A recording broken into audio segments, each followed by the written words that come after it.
నేను బల్లా తీసుకుంటున్నాను అన్నోళ్ళు ఒకసారి చేతులు ఎత్తనండి. నేను ప్రభు బలలో పాల్గొంటున్నాను అంటే బాప్తీసం తీసుకునే వాళ్ళు చాలామంది బల్లానే తీసుకోవట్లేదు. అయితే చాలా కష్టం. బల్లా తీసుకునే వాళ్ళంతా కూడా ఆయన శరీరం తిని ఆయన రక్తం త్రాగువాడు, ఆయన మరణాన్ని ప్రకటింపాలి. మీలో ఎంతమంది ఆయన మరణాన్ని ప్రకటిస్తున్నారండి?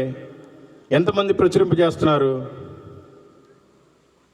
ఒకవేళ ప్రకటించకపోయినట్లయితే యాకోబు 2వ అధ్యాయం 10వ వచనం అందరూ చదవండి. ధర్మశాస్త్రం అంతయు గైకొని ఒక్క ఆజ్ఞ విషయంలో తప్పిపోయిన ఎడల అన్నిటి విషయాల్లో అపరాధికులను ఉంటుంది.